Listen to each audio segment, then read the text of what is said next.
All right, Kiss Army, welcome to the KissFAQ Podcast. Thank you for giving us your time today and letting us into your head. I hope we don't do any damage. We hope that you enjoy.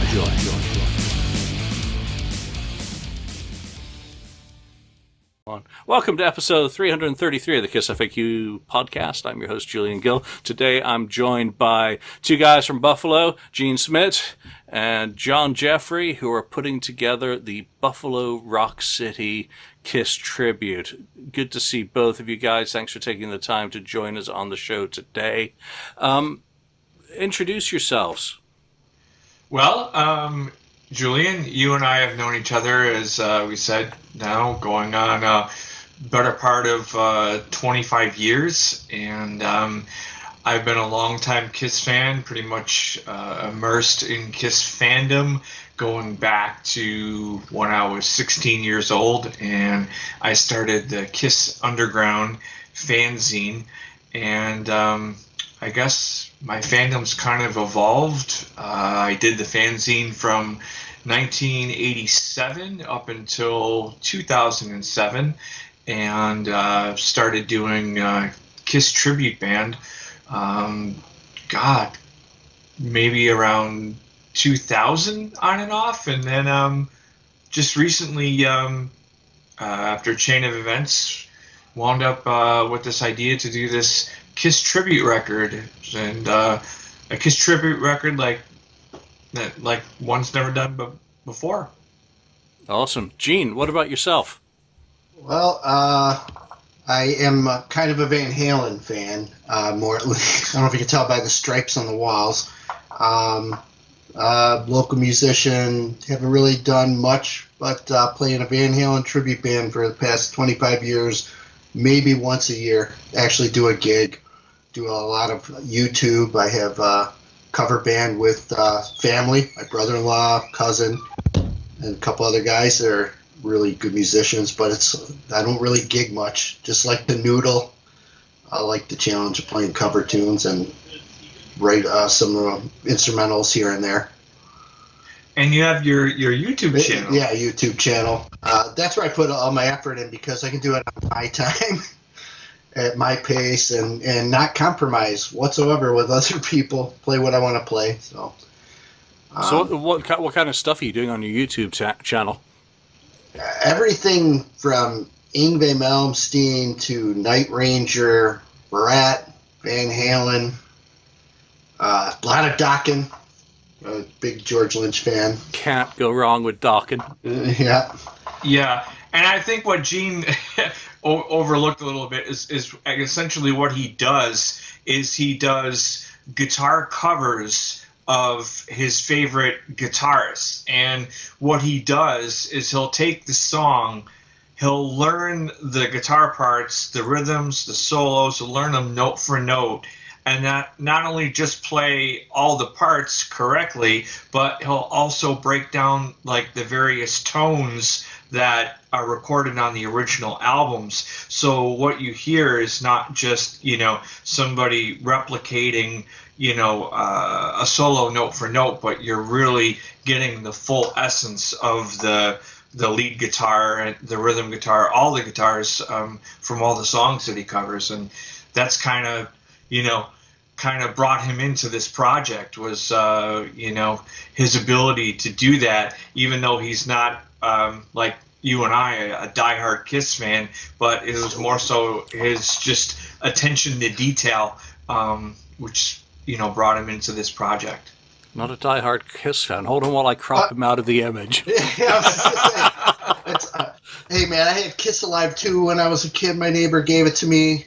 Regretfully put the tattoos on my arm right away. But yeah, I mean, I have a love for all of it, very inspired by it. But even with Van Halen, I couldn't tell you a song off the Gary Sharon album.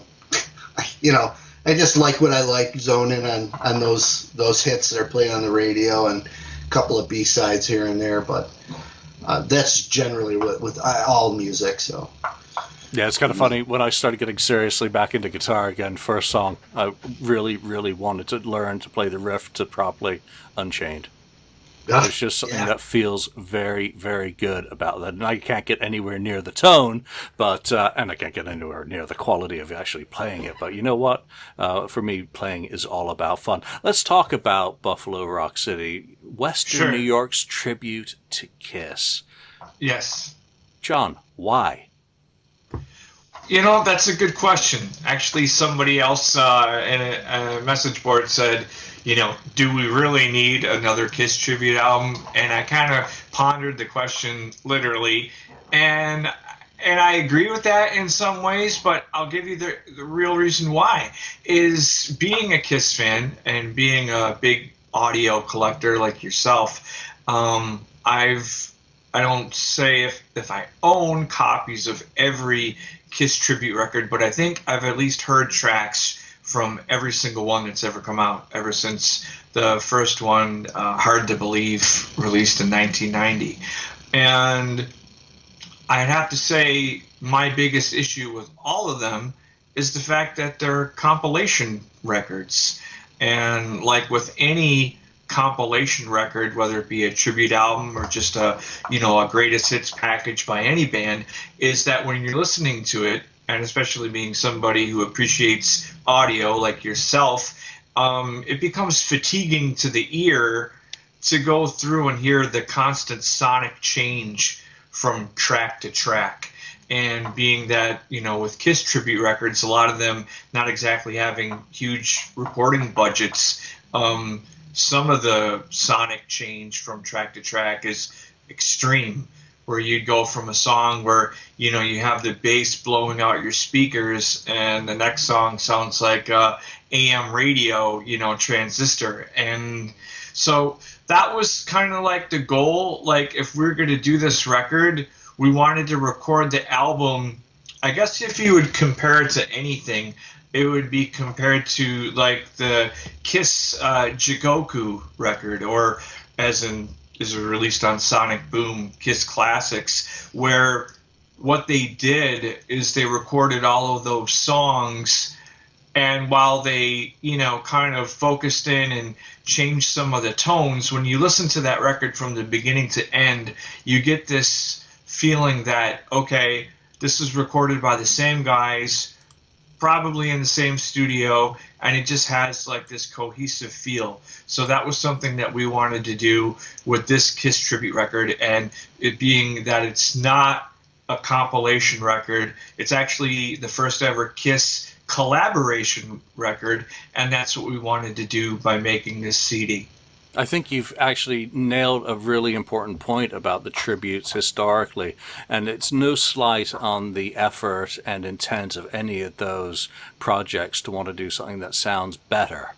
But it's often been a painful experience listening to those, as you mentioned, that you're going from someone is recorded a track properly and has some clue about production, in an 8-track studio, even that's, very lowbrow back in the day anyway, before we had Pro Tools and whatnot. And then someone else was bouncing channels on a Tascam, 2-track tape recorder.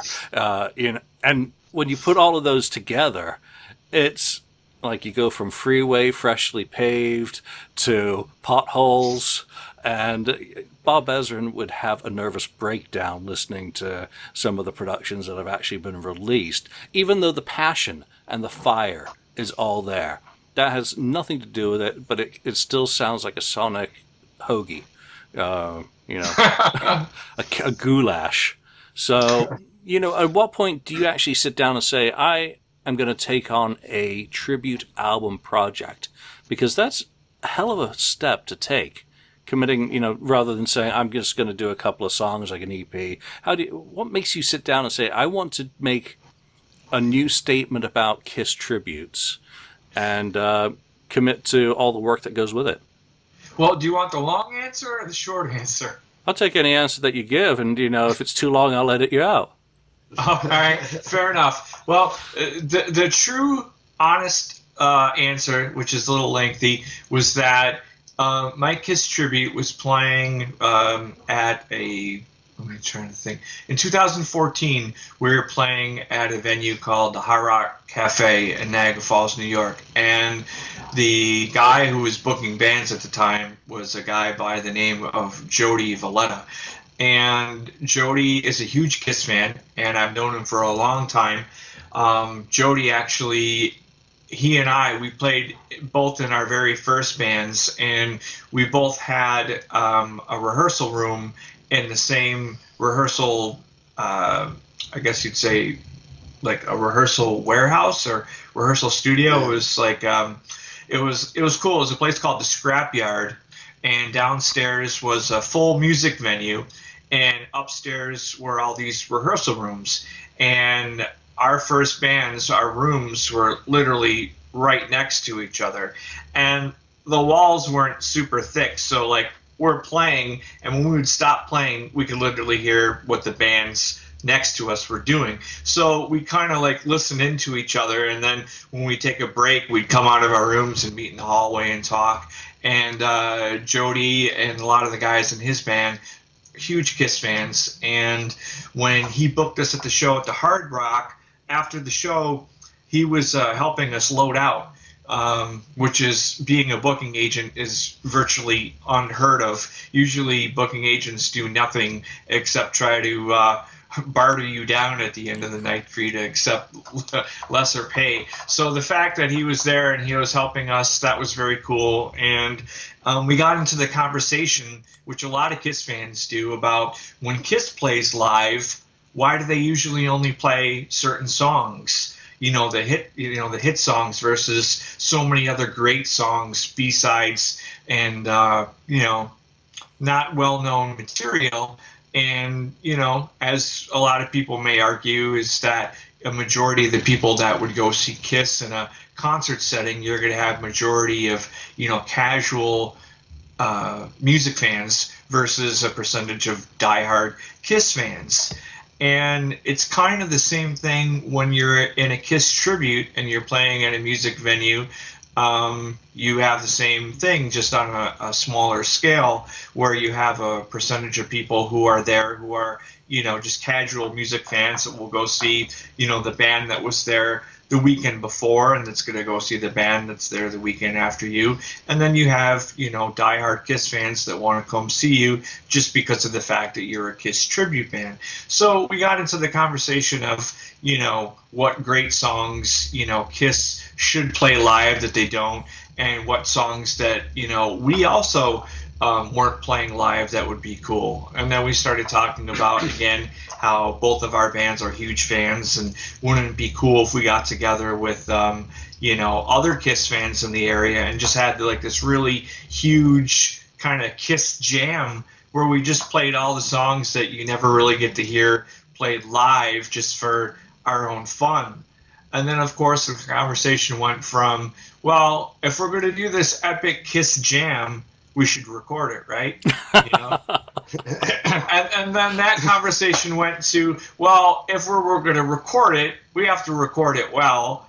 And then it went from like, well, I guess we're going to book some studio time, and we're going to go in and we're going to record all these songs that we wanted to do.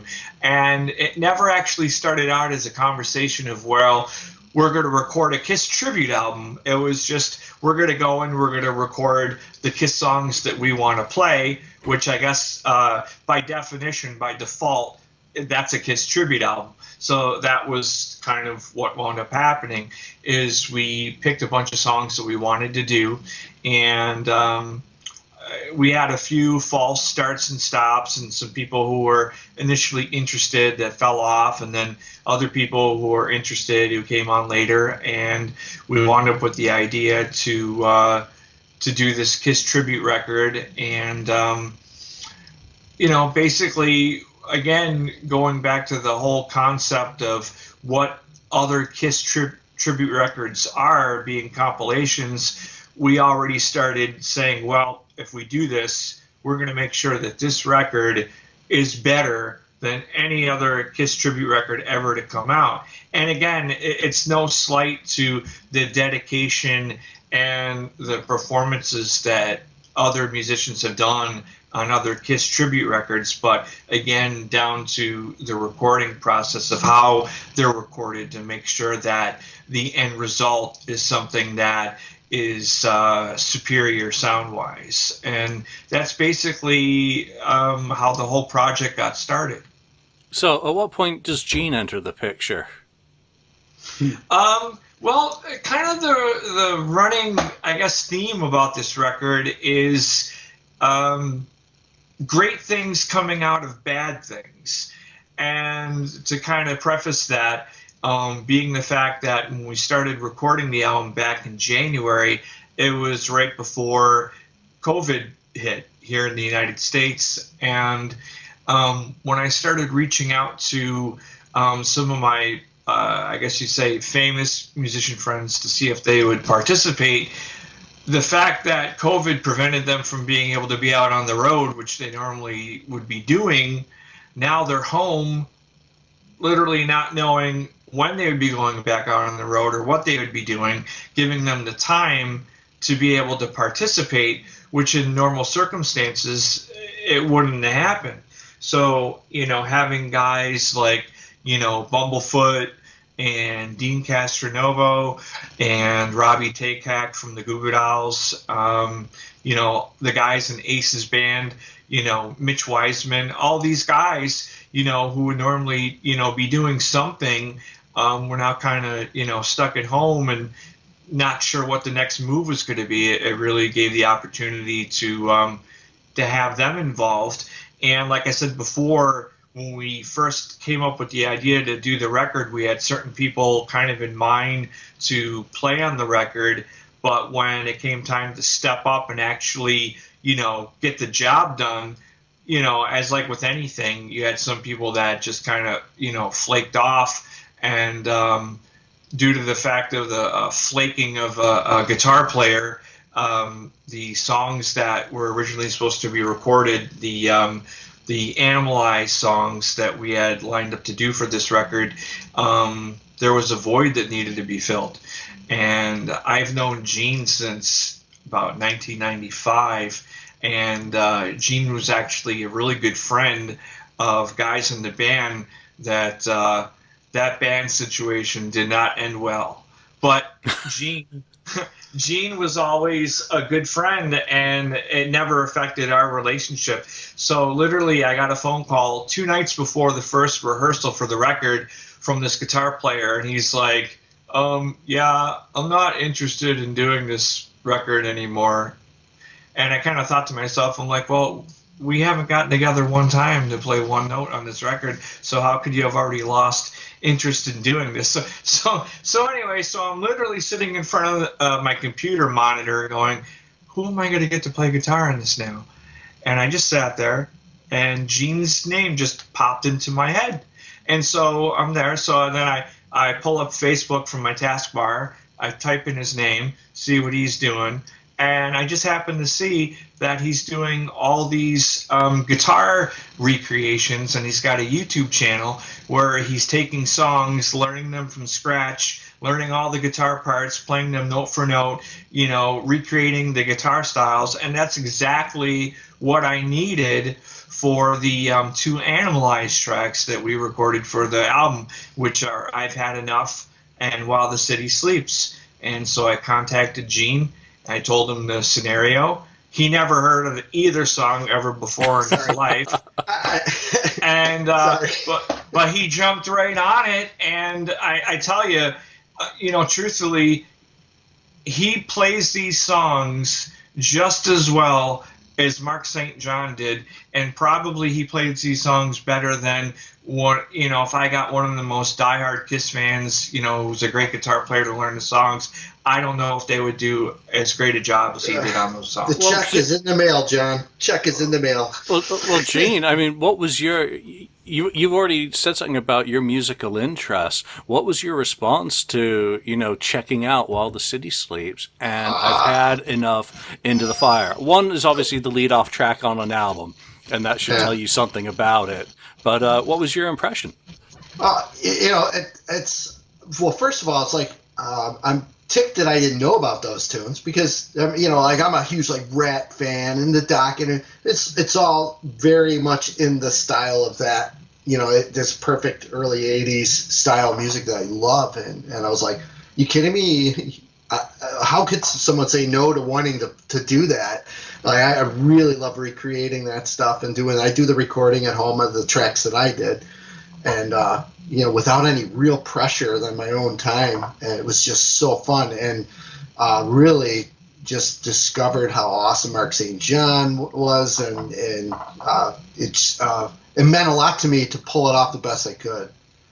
That's what I really like about playing cover tunes, is like doing justice to something, not doing a half-assed, or it was the best I can do it. But it's so much fun. I mean, like, I'm not out to try to be a rock star. I'm a 50-year-old man. I got a family upstairs. This is a huge opportunity to have a ton of fun. And yeah, that was it. And now I listen to these albums are on playlists on Spotify, while I'm working during the day too, and I appreciate it more and more. So how do you start reverse engineering? Because when you want to try and marry up the original tone and the specifics in a guitar performance, where do you start on that process in order to get it where you need to be headspace-wise? That's a good question. I've done this Van Halen tribute for 25 years, and every year, if we're gonna do a gig, we used to play 3 nights a week back in the '90s. Every year I go and I revisit these songs. I'm like, I gotta play that solo better. Like I know I'm missing some. There's little nuances. Even Eruption. Been playing Eruption since I was like 14. Horribly then. I still think mediocre now because I'm my own worst critic. But it's just going. It's chiseling away at the details, and then knowing enough music theory. You can pick up on the chords. It's like, okay, these are the chords. Here's the music theory behind the solo. Anything outside of that's going to sound horrible. So I know I'm in this box, and just listening for the nuances. And the challenges a lot of times are the speed, and going from this part to this part, stitching things together. But that's usually where it starts. So a little bit of minimal music theory to get through it helps. As far as the tones and things like that. If you ever get a chance to check out the YouTube channel, I started out everything with a very nice Mesa Boogie amp, but it has like 2 sounds to it, really. I get a lot of comments, wow, you nailed the tone, and I think a lot of times that comes from the context of the music around it. Like I download these backing tracks, it's got the actual lead singer on it, the bass and the drum tracks. You slip in the guitar, even if it's close. I think people's brains fill in the rest if you're really familiar with the songs. I strongly believe that. But then I recently, 2 years ago, bought this 11-rack amplifier. It's one of those things you can download sounds on it, and people create them, and you can add them to it. And it really helped me dial in some of these other tones. Like I spent a lot of time on I've Had Enough and While the City Sleeps at the beginning, coming up with the tones, and I even with the lead tone, I went back and forth with John a couple times just to get it to punch through, and even Bruce Kulick comment on the tone not being right for that one's like, should use the Rockman amp. Yeah, no, I actually I had contacted Bruce, actually asking him if he would be interested in participating in the record. And I think what was going on at the time is he was looking into, which I didn't know when I had contacted him, but it was ironic, the timing was that I believe at that point in time he was working on the material with Chris Jericho in the Quarantine Project. Oh, right. And I think it was more, I guess, more attractive to him to be able to do a song that he actually played on by doing Heart of Chrome, as opposed to, we're looking at him basically doing, the Mark St. John material, which wasn't him. Although, for most people, with the fact that Mark St. John has passed away, he does do a lot of the Animalize material, like when he does the medleys on the Kiss cruises and so forth. So, he seemed like the logical person to try to come in, to play that stuff. Again, this was early on before I had, talked to Gene about him being on it. But, I've been in contact with Bruce since I was 16 years old doing the Kiss Underground fanzine, and he's always been really nice to me. And so when we started working on this and just coming up with some of the, the early bed tracks and some of the stuff that I sent you, Julian, I sent that to Bruce just to get, his feedback. And he's like, well, if you want it to sound really like the record, then you want to just plug in directly into a Rockman, which, if people don't know what a Rockman is, it's basically like a very early guitar processor that's kind of like a, how should you say, it's like almost like a headphone. The Rockman had the headphone amps back in the early 80s, but they're Tom Scholl's amps. He Boston. Engineered all of his own stuff. So, and I think that's what Mark St. John used when that was coming from.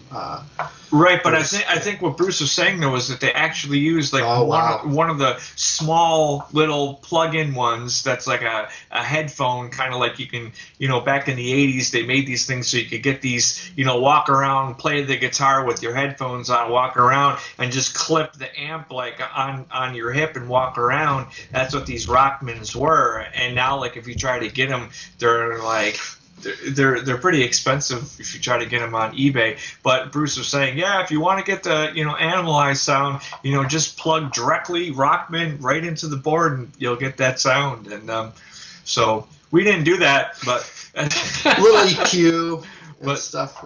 Yeah. Yeah, you totally got there with the sound because you were sharing some samples as you were going along with me, getting some feedback. I was just blown away from the get-go on the clarity, and I think we're lucky. Gene, are you just doing lead or are you doing rhythm? I did everything on those tracks, all the doubled rhythms, and all the leads, harmonizing leads. So because we're lucky on some of those songs that we've got the work tapes from Mark St. John actually for I've Enough Into the Fire, where you can actually hear those bed tracks that he was working off as well. So it makes it a really cool listen, especially when you're trying to recreate. But I want to talk to you. Started with the drums and the bed tracks in January. Right. What is the importance, for those people who aren't familiar or don't understand recording, what is the importance of drums as your foundation for a song? Well, the thing is, again, the way that most records are made, I should say in a traditional sense, because I was reading an interview that Ace Frehley did, and he was saying the way that he does records now is he actually records all of his guitar parts first and then puts it on a click track, and then they just have whatever drummer come in and fly in their parts afterwards, which is really bizarre. But for me, from recording, since I was a teenager, it's always been you start with the drums, then you'll add, maybe, like a scratch guitar and then bass and then final guitar and then vocals. That's always been kind of the traditional way to build up a song. So I figured what we needed to do in order to do this collaboration record is we needed to set a foundation, so that way we would have, first of all, we'd have a great sounding drum track. That was the most important thing, is just to have the drums sound great. And then being the fact that we recorded all the drums on the same drum set on the same day in the same studio, we would know that every song would have that same sonic foundation, that no matter what we built upon it, that the drum sound would be like the glue that would tie every track together. So even if we had different guitar sounds, different bass, vocals, you would at least be able to cue in on that low-end drum sound. That would be like the thing that even if you don't know Like if you're not familiar with music or how everything's recorded, your ear is gonna kind of be fooled just to kind of like listen to it, and you're gonna just get that feeling that you're listening to something that's cohesive, even if you don't know the reason why it is. And I think Gene kind of alluded. I think it was Gene alluded to that with like playing the guitar, that your brain's filling in some of the missing Yeah. parts. So it's a bit of mental trickery by having that foundation, because then the guitar is coming on top of it. Gene, out of the two songs, was there one that was more challenging than the other to execute? So I've had enough as this really quick harmonized guitar descending run that yeah, I just had to pick. I had to chisel away at that for quite a bit. That's one. But then if you go to like While the City Sleeps, there's like four different parts. They all end on the same note, and to get them to sound as good as Mark St. John got them to sound, and then keep the timing of them. Like there's like you're ripping through doing this, and then you got to be boom on cue. You got to be here, and then on cue you got to be here. It was the individual parts weren't so hard as stitching them together, I would say. So for definitely While the City Sleeps, it had more of that element was difficult, and for I've Had Enough, it was that harmonized descending run at the beginning. It was like octaved, but Yeah, because I just wanted to add on that, because when we got to the point where we were adding Mitch Weissman's vocals to that, we were listening to just like the instrumental track and listening to the original Kiss track, and where the lead guitar parts come in are it's kind of different. I guess maybe going back to the Vinnie Vincent stuff, Kiss wasn't really the type of band that would have kind of ad-lib riffing in the songs. They were more or less, you'd have like your main solo and maybe like an outro solo, like in Hard Times or something like that, or like Black Diamond. You have that big, very almost cinematic, ending, with Ace just, playing great stuff. But more so, most Kiss songs just basically have like a central lead solo. And it didn't seem like until like the 80s that's when they started doing stuff, I guess, almost like Van Halen. Yeah, I was gonna say Van Halen. Where you'd have like these little licks thrown in various parts of the song, aside from having a main lead guitar solo. So the interesting thing was when we were listening to just the music without the vocals, where those isolated guitar parts come in are in really weird parts because they play off the vocal. So if you were just like listening to the drums and the rhythm guitar, and you were just going to add the lead guitar to those parts, you would think, well, it's going to come in here right at the beginning of this bar. But really, where the part comes in, it's at a very odd part because it kind of follows the lyrical content of the song, and it kind of plays off the actual lyric as opposed to coming in on a specific bar of music. So that's kind of interesting as far as where those parts kind of all fit in the song.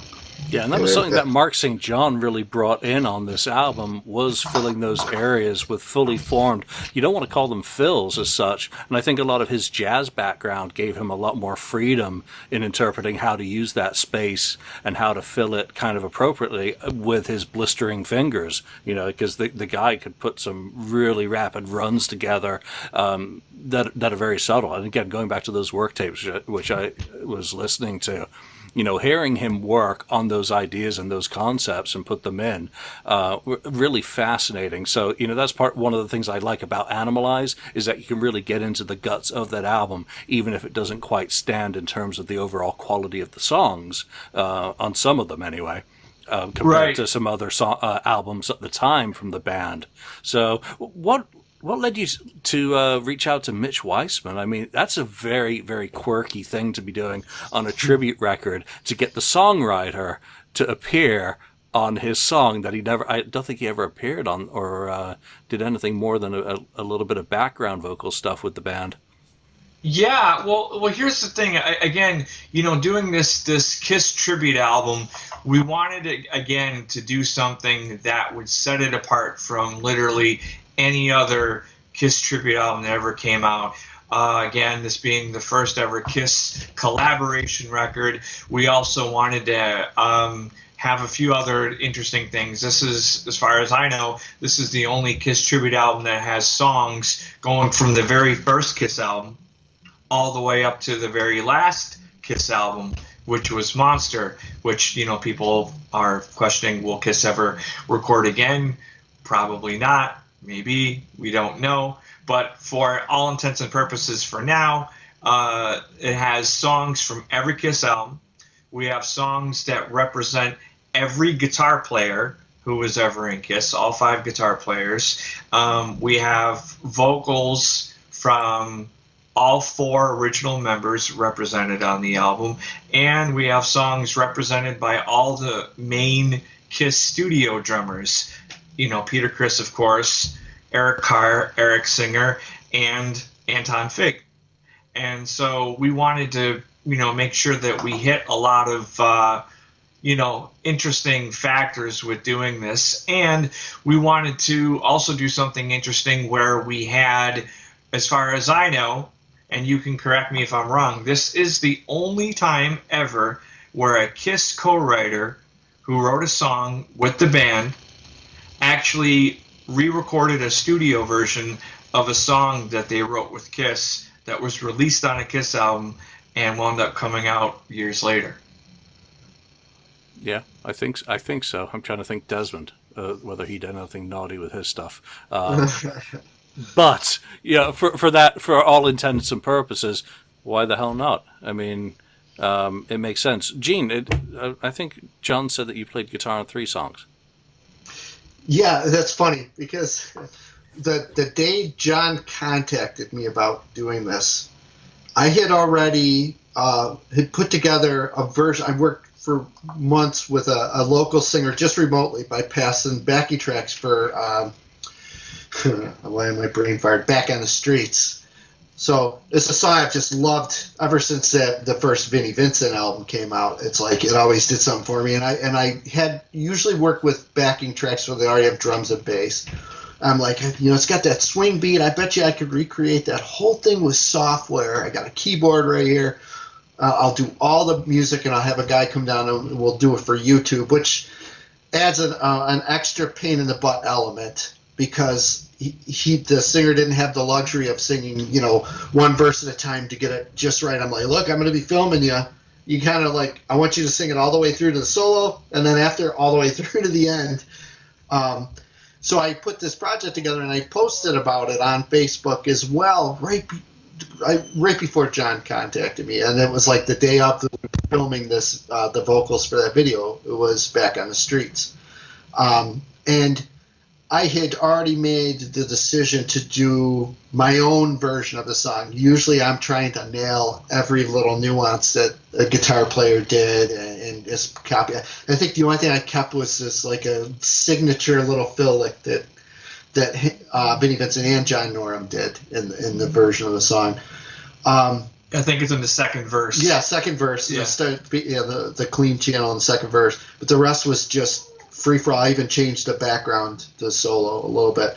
And John goes, I can't believe you're doing a cover of this. We want to do that for the tribute album, but there was already somebody slated to play it, and I'm not about stepping on people's toes, and that it just got put aside. If you want to pick up from there. Yeah, basically, again, going back to the theme about great things coming out of bad. Ironically, the very first band that I was ever in, again, like in a lot of band situations, didn't end well. And it's just how it happens. And truthfully, the only person that I am friends with from my very first band happens to be the guy who replaced me in the band, and his name is Brad Peace. And Rips. Brad is a great guitar player, Rips. and Brad was going to be the guy playing guitar on the song, and he just had some things going on where he wasn't able to get into a studio. A lot of it had to do with, COVID related, when we were originally trying to get him into one of our the studio that we actually started recording in before COVID hit. He wasn't able to get in there, and then he had some other things go on. It just didn't work out time-wise where he was able to record his guitar tracks. And then the vocalist who sang on Back on the Streets, his name is Nat Peace, which is actually Brad's nephew. So I thought that would be interesting to have two guys who were related, who are fantastic musicians, but neither of them have ever actually worked on anything together. They just are both great musicians who have done their own projects. So I thought it would be cool to have both of them be on the same track. Nat actually had to go for a nasal surgery. So what we wanted to do was we wanted to get his vocals recorded before he had to have the surgery done, because we didn't know what the downtime was going to be, and if there was any, potential issues that would arise from him having this nasal surgery and not being able to sing properly for a period of time. We wanted to make sure we got his vocals. So we had the option of having Nat come in and singing just to the, the original Vinnie Vincent backing track, and he really didn't want to do that. He really wanted to be able to just sing the song with actual live instrumentation. So that's when I went to Gene. I'm like, well, Brad's not able to do the guitars right now. Would you be able to put down, just like a rhythm guitar so he could, sing to that? So Gene, of course, laid down the rhythm guitar. And then like 2 days later, I get a phone call from Gene. He's like, dude, I recorded the whole song. I did the solo note for note. It's done. And I'm like, okay. Great, you know what I'm saying? And again, it was no slight to Brad. It was just a matter of we knew that there was a window of time where things needed to be done, and the fact that he had already done the rhythm guitars and they sounded great, and then he did the lead stuff, which is I think you heard that, Julian. It's probably the only cover of the Vinnie Vincent Invasion version where the lead guitar solo is literally played note for note, like how Vinnie did on the record. I've never heard anybody play that solo like Gene did. Well, you know what, Gene? He's absolutely right, because I was blown away by it. Just the power. Thank you. And because you're doing a pure tribute to Vinny's playing, you're not changing the interpretation of the music, so it's coming across very honestly and heartfelt to a certain extent. You're respecting the music, but you're also, everything that you guys are putting into it effort-wise is coming across of passion for music, passion for performance, passion for details. And that's something that gets lost a lot, the details. That I can sit in the background there playing along to Judas Priest, and the passion's there, the details aren't. But what you guys are doing you're making this thing sound just so absolutely spectacular. I've heard a couple other clips, Thank you so much. I'm not going to talk about them because I really think that people are going to be blown away when they hear this. But I think what they're going to be blown away by too is that you've aligned this project with something bigger than yourself, bigger than the music, a charity. Could you talk about Compass House Foundation and why that is important for you to align the project with a charity like that? Yeah, and again, not to sound, I feel like I'm doing a Paul Stanley interview where I have like these, these cliche phrases that I'm using. But again, truthfully, it's really a lot of this record has just been great things coming out of something bad. And, I've had situations where, when we originally tried to start the recording process of the album, where it didn't happen because right at the time, this would have been right at the trying to think time-wise.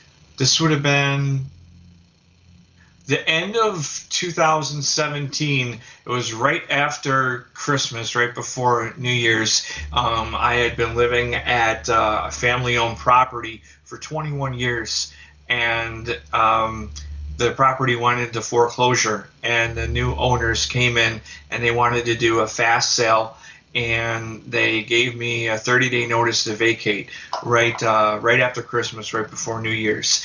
And being in Buffalo, New York, if anybody knows about the weather here, it's freaking cold. It's brutal. It is brutal. So literally to find an apartment or a house or anywhere to live in that time is just like next to impossible. And luckily I did find a place to live, thankfully due to a very good friend of mine. And I had some extra time because the people who wanted to evict me, they wound up selling the property as they had planned, but the new owner said that they didn't want to get rid of the existing tenants, that they wanted to keep me. So I wound up setting up to move into my new place, but I had extra time because the new landlord, had wanted me to stay. So, when we got to the point where I got moved into my new place and I was settled, it really made me appreciate the fact that I was not homeless.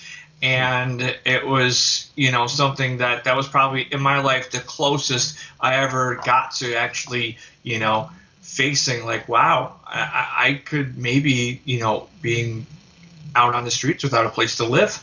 Obviously I have friends and family that would take care of me, but that would only be, very short-term, temporary. But it was the first time I ever dealt with that. So when we got together and started really, looking over the track listing, I really thought about, what?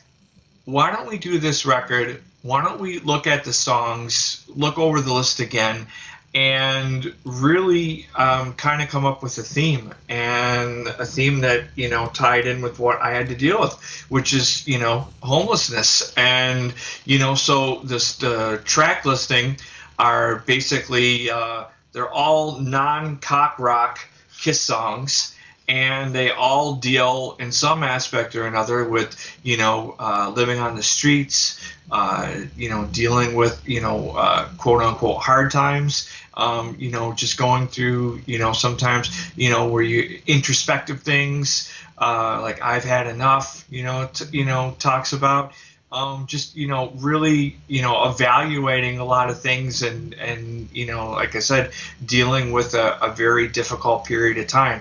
So it was interesting to make this tribute record, not only just a tribute record, but almost a concept record in a sense, where all the songs kind of, tie together with the subject matter. So when we were getting closer to actually, having the record recorded and looking at a release date, we wanted to find a charity that we could donate the proceeds to. And there's a local charity here called Compass House. And Compass House, what they do is they basically help homeless youth. And, we all were talking about, different possible charities to donate to. And when it comes to homelessness, I truly believe that the people that are the biggest victims are children. Because whether you're a child in a home, where your parents are making the wrong decisions that put you in a position of being homeless, or being a victim of abuse, or whatever the case may be, children are the ones that are least in control. So we figured that if there was anybody that we wanted to help, is we wanted to help children who for whatever reason would wind up in these homeless situations. And that's exactly what the Compass House Foundation is what they cater to. So that was the reason why we decided to go with the Compass House. Well, that's a fantastic cause to be aligned with. Homelessness and housing insecurity are massive issues, across the country, across the world. So, bravo to you for caring and to have taken something out of your own housing insecurity, experience and putting it back into the community. Because Buffalo is freaking cold in winter, as I know from living in Binghamton. Upstate New York was bad, Oh, yeah. but you get towards there and then it gets real. Right? Lake effect snow. Lake effect, icicles coming sideways. It's just nuts. Some of the other good things about this album are who you've had master it, or is it mix? Which is it? Master. Jay. Yes, Jay Messina. Jay Messina mastered the record. That's nuts. I mean, yeah. the Jay Messina. Yes. Yes, yeah, he's amazing, and again, everybody who participated in the record all did it asking for nothing. They all did it because they believed in what I believe in, what we believe in terms of making not only a great sounding Kiss product, but doing it for a great cause.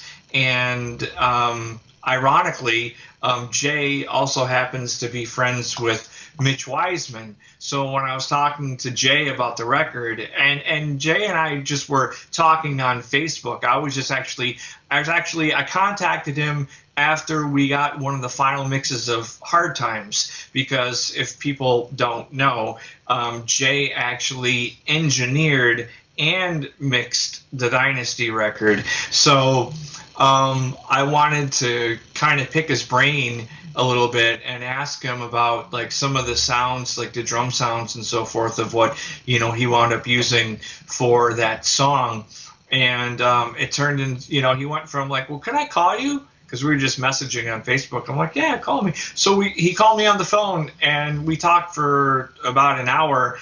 And I told him, the whole purpose of the record. I told him, all the guys. I had, Ace's guys, which was a great, such a like great Kiss moment for me, was me being such a huge Ace Frehley fan. For me to be able to record Hard Times, singing lead, playing guitar, and then having Ace's bass player Phil Schaus play bass on the song was just like. I couldn't ask for anything more than that, really. I guess for maybe Anton Fig playing drums, but I mean, Sean Prisblack, who played the drums on that, he nailed that. Like, it's all of them. Yeah, everything he played is just is spot on. Sean's just an amazing drummer, and but yeah, I mean, so I talked to Jay, and I was just asking him some questions about some of the drum sounds and that, and he's like, well. Once you get the final mixes, this is what I'll do. Send them over. I'll play with them a little bit. And if you like what I do, I'll master the record.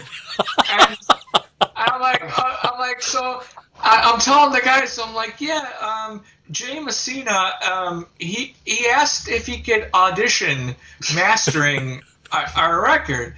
And it was like, yeah,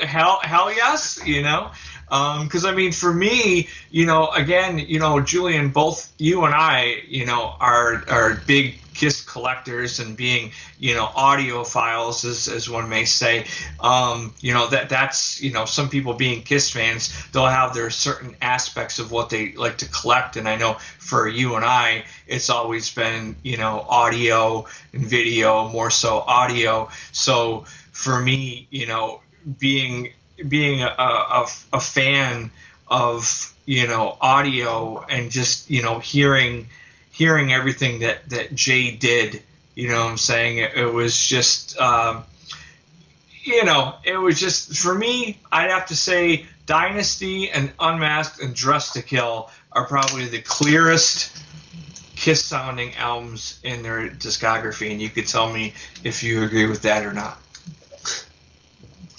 Dynasty for certain. Totally agree with you on Dynasty. Okay. I'm not too sure. No, you don't think Unmasked and Dressed to Kill, those? No, I don't. Well, Dress to Kill's a funny one because I've always said that was the Crazy Nights of the '70s in terms of its polish and finish. Unmasked, yeah, but there's something weird going on for me sonically on that album, and it doesn't quite have the clarity that Dynasty did. So Right. they're not analogous to one another because something changed between the two. There's a crispness not there. There's a more, maybe it was with what they were going for with the AOR sound and, Right. that the accessibility, but there's something lost there. It's a little bit warmer, whereas Dynasty's more dry in its sound. So I don't know if I'm explaining what I hear, because again, as a non-musician, goofball, I don't really have the vocabulary. I mean, it's like explaining colors to the blind. Right. No, I agree with you. And truthfully, Jay only co-mixed Unmasked, so that's probably why there's differences in the sound. But I mean, just looking at the Kiss catalog as a whole, and Jay, by the way, also he actually mixed Destroyer, uncredited, but he mixed Destroyer. So again, for me, going back and just listening to those records and knowing that he was, so involved with basically, coming up with the culmination of the sounds for those songs and how they sound, just, having him coming in, even though it was on the mastering end of the record, just having him involved he's the guy painting on the final coat of lacquer. Yeah, exactly. There you go. So if it's sealed now for eternity. Those albums are what he was kind of the last audio hands to touch them. Right. Yeah, exactly. So, I mean, just like I said, to me, there's very few people that I believe know what Kiss songs should sound like. And I believe Jay is in that small list of people. So to have him come in and master this record, it just to me, it's just an amazing, and I feel blessed. Yeah, so I really only have one last question, and that's one of the things that people are going to experience first. Obviously, they can go to Bandcamp site, and I'll put the link in this episode for where they can check out this project and listen to the first single, which is, of course, Hard Luck Woman. But your cover art. Riffs off, it's a complete riff on Destroyer. Yes. Tell everyone about the concept, the execution. Who is the artist? Because it's very important that they get named. Yes. The artist is a good friend of mine, Kevin Conrad. Kevin Conrad is a comic book artist. And if people don't know how comics are made, essentially it's a 3-step process. You have a person who does the penciling, and then the inking process, and then coloring. And a lot of people have a misconception that they think that the person doing the inking is like a tracer, which inkers, you tell them that they're tracers, they'll stab you in the face, with their inking pen. Kevin actually inked all 31 issues of the Todd McFarlane Psycho Circus comic book series. Oh wow. And yeah. And really, I mean, if you go to his site, which if you want to put up the link for people to check it out, you can see examples of where he took the original pencil work from the Psycho Circus comics, and then how he transformed some of the things that were done in pencil with his final inking process before it's colored, and it's just amazing. So I talked to Kevin about doing the cover artwork, and the thing is obviously being a Kiss fan, I love the band and I respect them, and I know that they're very protective of the logos and the makeup designs. So it was challenging to me to try to come up with a concept of, how do I put Kiss on an album cover without showing Kiss, without showing their faces. And so I started thinking of like, the most iconic Kiss images. And to me, one of the most iconic Kiss images there is the Destroyer album cover. And I thought, as a kid, that was actually the first Kiss record, and I'm sure, like many other Kiss fans, that I experienced was that album cover. And I just remember for hours just staring at that cover, and I would, tip the album cover down and around and looking at it, and I would try to, imagine, what that looked like. If I was at the top, rather the bottom of the mountain looking up at the top, or I was down in the burning city looking back up at the top, just what it would look like from all different angles. So it started to make me think like, well, what would it look like from behind? Would having, Kiss in the Destroyer poses, from behind, would that be exciting enough? So I threw the concept at Kevin, and I said, well, being that it's Buffalo Rock City, I wanted to have something that, tied in with our city. And on the cover, where you see, the 4 Kiss figures, is the Buffalo's City Hall, which I thought has I always thought our City Hall is almost like a Gotham. I was just going to say that it's totally looking very Gotham-esque, which is why I was going to ask where it was or what it was.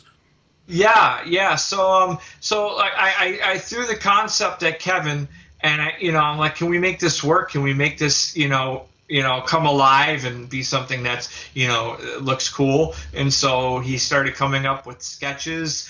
And it was Kevin's idea to actually add Eric Carr in the cover instead of Peter Criss, because in my Kiss tribute band, our drummer, he portrays Eric Carr as opposed to Peter Criss. And kind of like our concept as a tribute band, where a lot of tribute bands, they all wear one unified, era of costumes. Our concept is we each wear our favorite costume from each era of the band that we liked how each member looked. So that was like our concept. So Kevin took that idea with the costumes that he put on each Kiss member that's on the cover, and he threw me some sketches, and then just started going at it. And then once I seen the final art, and it was colored by a gentleman by the name of Ben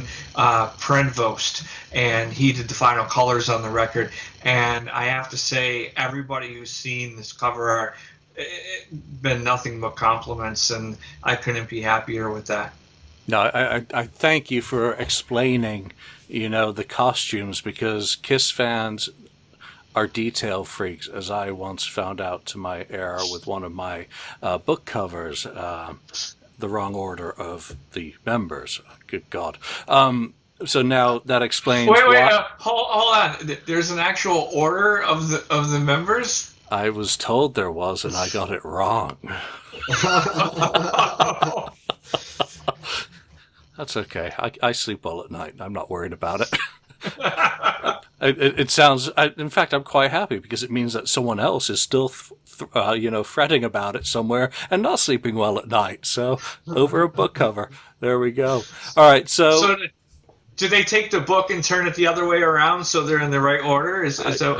I don't know. They could tear the cover off for all I care. Make their own. Buffalo Rock City is going to be out on or around December the 15th. Correct. The digital release, I take it, will be that day. The physical is all down to the vagaries of production and COVID and what happens next in our lives, right? Yeah. I mean, the only thing that would truthfully hold up, anything with the physical product, again, would be COVID. Like here in Buffalo, I don't know how it is where you are, Julian, but right now, the governor of New York State, he's turned this area into what they're calling micro clusters, and each micro cluster is color coded, and it's going from yellow to orange to red, and as each color coding changes, the severity of the lockdown that we're experiencing, that becomes more severe.